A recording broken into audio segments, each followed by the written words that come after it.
Hey everyone. So we are living through the lens, a day in the life of a breast cancer survivor. I am here with founder Delores King, and I am Jovi Marie. So we do have a disclaimer that we normally always say in the beginning of this video that we're doing or this live. This live is based on a personal experience. We are not medical professionals, and the content shared is not medical advice. Please talk to your doctor for any medical concerns, any trigger warnings. Trigger warnings. This live may include emotional topics like breast cancer, trauma, loss. Please take care of yourself and step away if needed. So we are going to be continuing on after medical treatment ends. And Dolores is going to go a little bit more into detail about that. I know we had a couple questions that we did ask the audience to ask any questions if you have any. I did not get anything through Messenger. So please have your questions ready, send them out to us, and we'd be happy to assist. All right, Dolores. So take it away. You're the main one. Hello, everybody. Hey, let me first apologize for being late. This is all on me, and I'm getting better at this. This is new for me, so just bear with me. I promise I'm going to get better with time. But while I have you guys' attention, I'm glad you could be here. And I just want to continue on with the conversation we had last week about after medical treatment ends, this is where your survivorship begins. Okay, so what happens with that? Last week we talked about a particular number of things that happens after breast cancer. You know, you got that fear, that lingering fear. It's always in the back of your mind that the cancer is going to come back. You know, you think about your medical. It's a whole bunch of stuff, and I don't want to repeat everything I said last week because I don't want this to be a repeat of last week. So we're going to move on. We're going to talk about things that happen. And as you can see, it's still happening to me. Sometimes when you hear me stop talking, I have to get back on train of thought. We call it chemo brain, or some people call it fog, or whatever the case may be. It affects some of us, and it might affect most of us. I'm not sure. I can only speak for me. So, what I do want to talk about today is some of the other issues that's not very well known about this disease. For me, I don't know how many of you,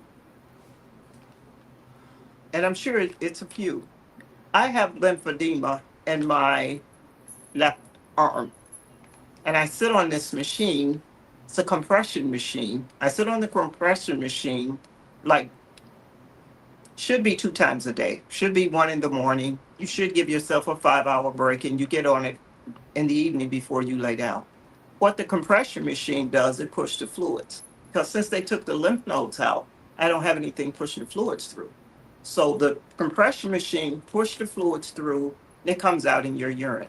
So if you're on a compression machine, if you haven't experienced it yet, please don't drink a lot of water before you get on because you have to sit there for an hour and it can be terrible. But the lymphedema, if you don't have a machine, they have machines. I know my doctor sent me home with a compression machine, and I wish I had it here. I would show it to you. It's just a blue sleeve that goes on my arm with a base that I sit, keep your arm elevated, and it flushes out the fluid. That's one thing. The second thing, I think we talked about this last week, and I'm going to continue to talk about this because this is what frightens a lot of us, this lingering side effects. You know, every time you feel something, you're thinking, oh, the cancer is back. You're scared to go to the doctor. It's just like me, and I want you guys to say a prayer for me tomorrow because my scans are due tomorrow at 1 p.m. Have to be at the doctor.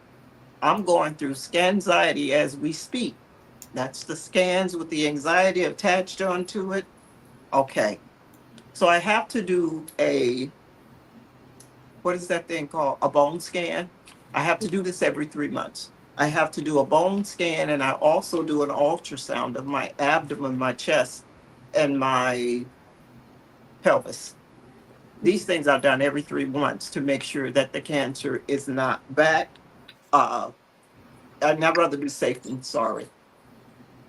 Some of us, and I know this may sound crazy to some of you, because some of you already know this, but once you've been diagnosed with cancer, you should always have an oncologist as part of your healthcare team. I'm sorry.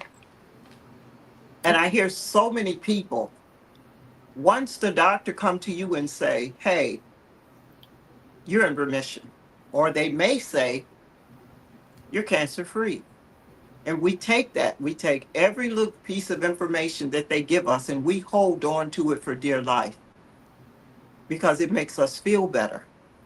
But what we need to do is take that, we celebrate that moment, but then we need to get back up on the horse and say, hey, I need to go get checked.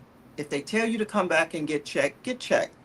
If they give you a doctor's appointment for a oncologist, even though your cancer was year down the road, don't ignore it. Please don't ignore it. Right. I worked with a woman. She was a cancer patient. She went into remission 17 years. When Oh, she retired, she passed because she didn't know that she was supposed to have an oncologist on call, or oncologist in her health care team, I should say. She didn't know the cancer had spread it all through her body and to her liver. While we're talking about this, I do want to issue that trigger warning again. Some of the content that I talk about is going to be kind of graphic because when I'm talking, I consider myself AKA storyteller. So I consider myself telling a story and I try to draw a picture for you so you can get an idea of what I'm talking about. But I know some of you haven't been through this and you may not have an idea, but just hear me. okay. When she retired, she passed because the cancer had spread it through her body. And that was a shame. But before she passed, she told me, well, the doctor said I was cancer free. And so I didn't know I was supposed to go back and see a doctor. Sometimes the doctor have so many patients, they may not come to you and say, hey, you need to get this oncologist. You need an oncologist on call. Or you need to make an appointment. They may not say that. They're so busy in a hurry. You get 15 to 20 minutes when you're in the doctor's office. And then what happened? They give you a discharge paper or they give you a summary saying you was here and this is, and that's it. And you go home and you think everything's okay. And it may be okay for the moment, but why not be safe than sorry? That's all I'm saying. Just keep that in the back of your mind. Hope you don't ever have to use that information. But if you do, I'll be here to remind you. Some of us also, another thing that we do when we are diagnosed, we have a shift in our spiritual or religion. Some of us, it may get deeper, and some of us may start to question. You may have questions. There's no God. Why do you do this to me?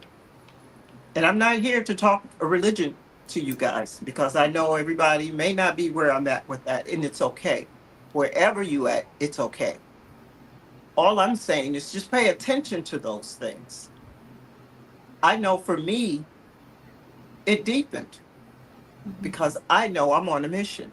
If I've been here for 11 years after being diagnosed and I'm still here, I'm here for a reason.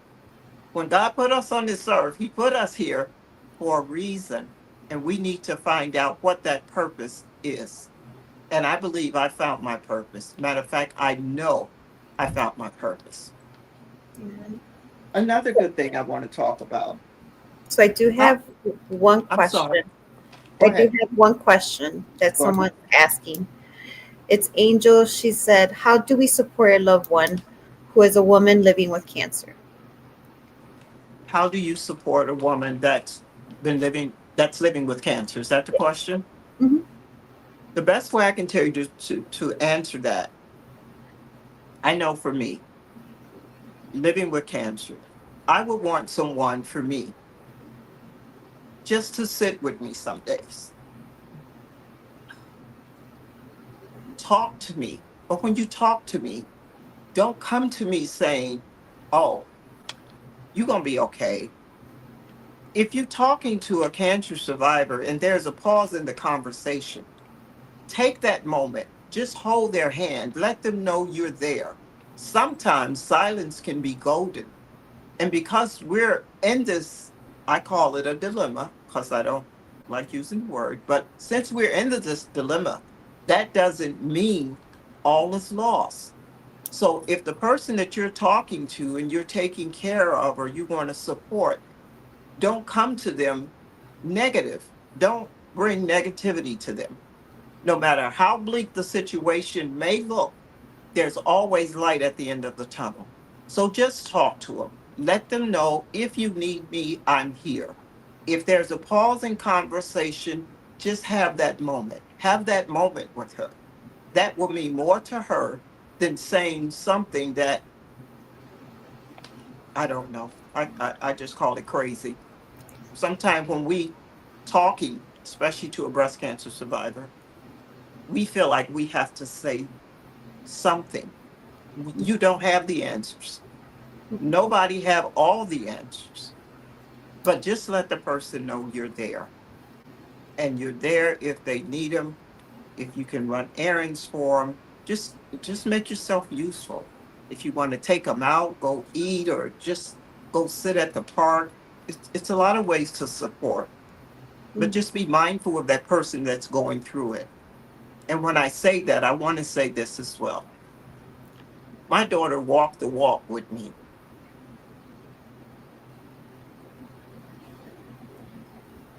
She walked the walk with me. And you may be doing this for one of your loved ones as well. Even though we are the survivor and we're going through this, you have to think about the caregiver and the person that's beside you. If that's a loved one, that hurts them just like it hurts you. I learned this the hard way because I didn't tell my daughter that I was dealing with breast cancer. So don't make the mistake I did because it's going to catch up with you in the long run. Just be there for the person. That's all I can say. Let them know you're there. Hold their hand. Talk to them. Me and my daughter used to binge watch movies. We'll get us some snacks and we go in there. She climb in the bed with me and we binge watch movies. There's so many ways to support. So just be mindful.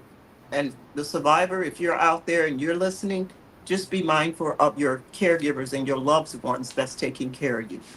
You're going through it, sure, but they're a part of your journey. And just like you hurt, they hurt also. I hope that answered the question. I see it got you. Yeah. Well, good. Good. Okay. If there's no more questions, I just want to continue on. If that's okay. Yeah, definitely. Okay. When we're talking about survivorship, this is so near and dear to me. Well, we're talking about survivorship. I think I mentioned my lymphedema, but what I didn't mention, now this is new. Okay. Now, I'm a survivor. I've been surviving this 11 years, but things start to happen. There's a shift.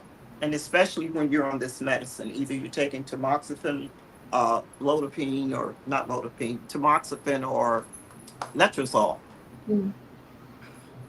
you're going to have some type of side effect. And they're not always good, but there's a fix to it if you catch it in time. Sometimes we get sick, and the first thing we say is, "Oh, I'm just tired. I'm going to go lay down. I'll feel better in the morning." Don't do that. Don't do that. We are surviving. We're trying to thrive. When you start to do that, to me, you're just existing. You're Mm. trying to sleep away the problem, which is not going to go away. It's just going to catch up with you. And when it catch up with you, then it's a bigger problem. So just think about that. The numbness in my fingers. I don't know if I told you guys I had uh, neuropathy in my feet, and every time my feet touch something, a blister or something will appear. Mm. If you guys notice, for those of you that know me, you see me out. I've been out here a long time. I hadn't just started being on the scene. I've been out here a long time. But anyway, if anybody know me, they know I was a dresser, head to toe. I had on the high heel shoes. I did all of that. But if you know me today, every time you see me, I'm in a flat shoe. I'm in a flat shoe because I can't wear the heel because of the lymphedema. because of the numbness in your feet. Sometimes you see me, I'm taking pictures, I'll drop my camera or I was fumble with my camera because my fingers are numb. These things linger with you after treatment has ended. It's not when treatment ends, everything is okay. Everything is not okay every day. And you're not going to feel okay every day. Last week when I came on, I don't know if anybody noticed, and I'm sure somebody did, but they never said anything. And thank you for that.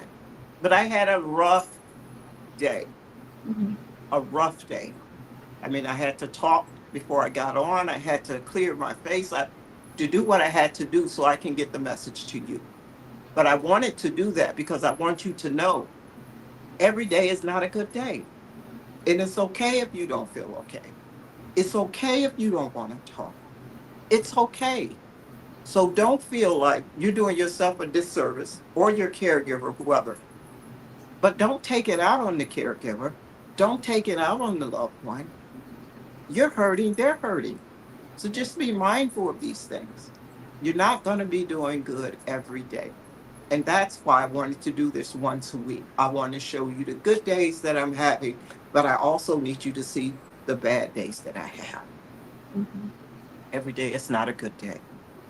Just remember that you are not alone. You may sit at home by yourself. You're not alone. It's a lot of us that's sitting out here.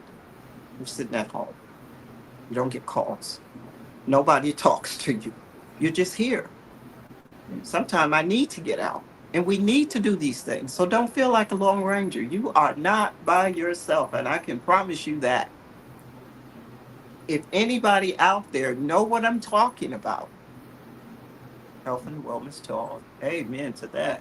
Right. If anybody's out there know what I'm talking about, just throw up a hand, hit a hand or a star or something to let me know somebody is hearing what we're saying. Now, I don't expect to get a whole group of people, but if I do, I'm thankful. But if I don't, it can reach one. I'm thankful for that too, because we need to talk about this stuff. But what I have noticed in this community, I have noticed now people are starting to talk. It's slow, but we have to start somewhere. Just remember that, guys. Don't take it out on caregivers. Don't take it out on yourself. Don't feel like you have to do everything. If you're tired and you need to lay down because that health, that sleep is good for your health. So don't feel guilty. I know I feel guilty. I've been pushing myself all week to do stuff, and all I want to do is lay down. And I'm telling you this, so I have to eat my own words, and the advice I'm giving you, I have to take. Right. Joey, was there something you needed to say? Nope. No? No. Mm-mm. Okay. Okay. I'm not going to hold you guys any longer. But when we talk about anxiety, oh, okay. Let's talk. Friday, please keep me, guys, keep me and you in my, ugh, keep me in you guys' prayers. I have to go to the doctor Friday. I told you I had to have tests.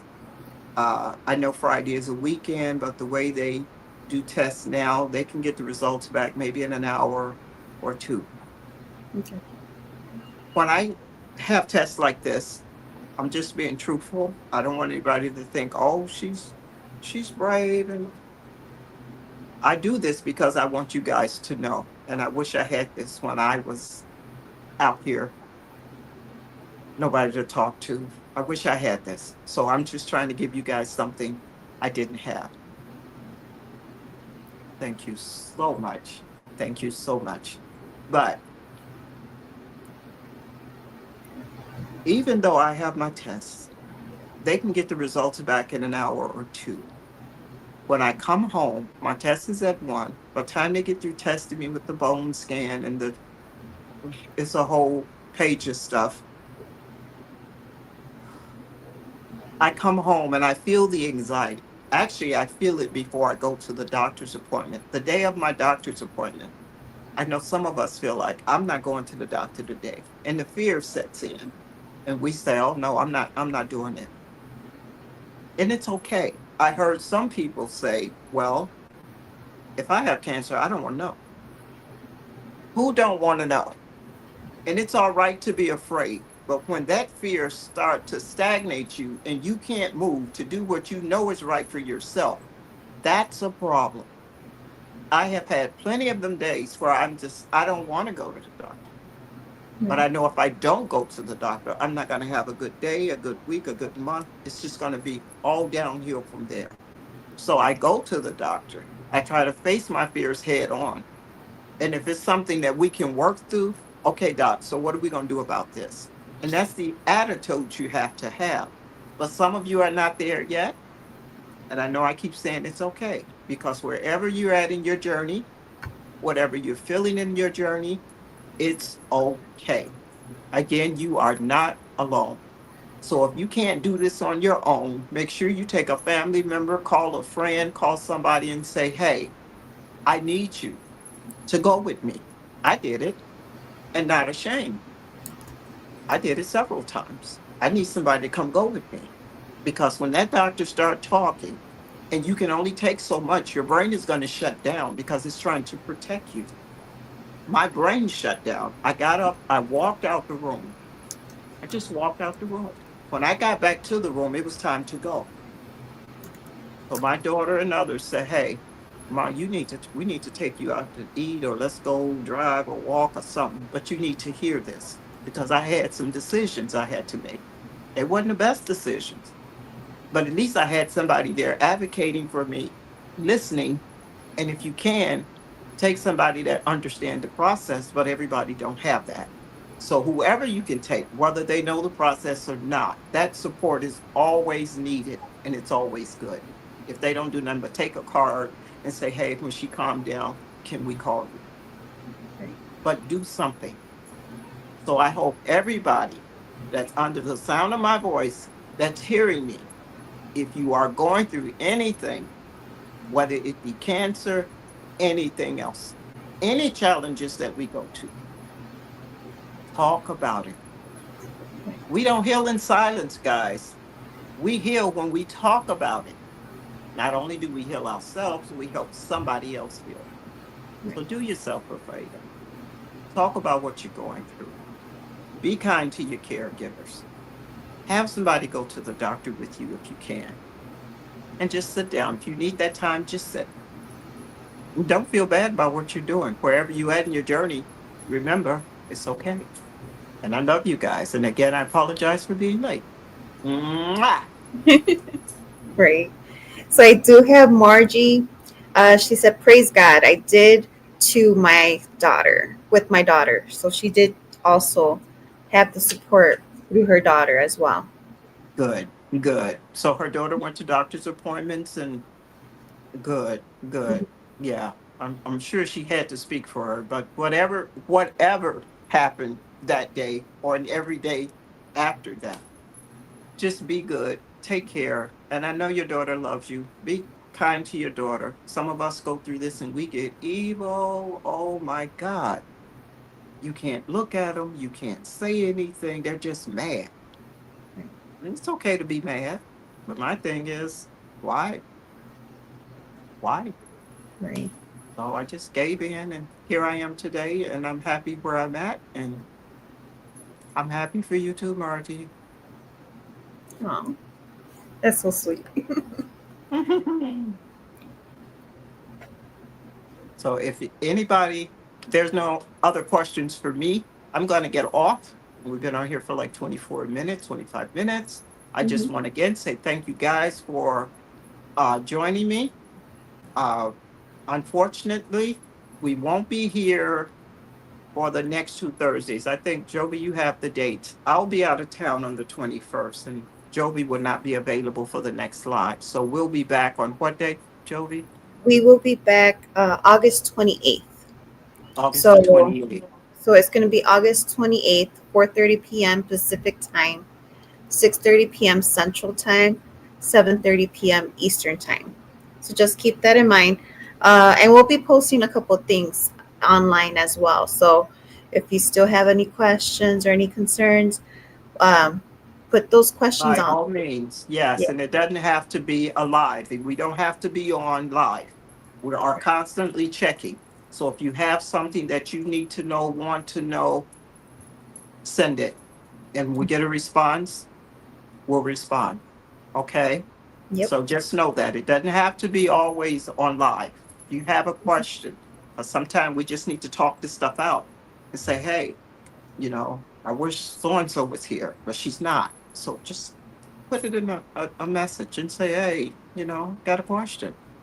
That's what Exactly. we're here for. And that's what I'm hoping that people start talking. And if you have questions, I'm not a medical professional. I don't know it all, but I can tell you my experience. And I think as a 3-time breast cancer survivor, I have a lot to say and I have a lot to share if you're willing to listen. Yes, absolutely. So this Yes. is Living Through the Lens with the founder, Delores King. So 4:30 p.m. Pacific time, 6:30 p.m. Central time, 7:30 p.m. Central time. And that's going to be August 28th, everyone, okay? Okay. And Anything we'll make else you sure we want put to add? something out. I'm Oh, sorry, yeah. Joey.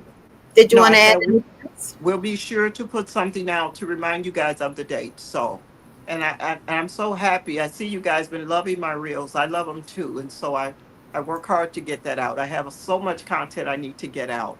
I have done so much, and so this is all new to me, and I'm glad you're enjoying it. And thanks again for joining me. Have a good night.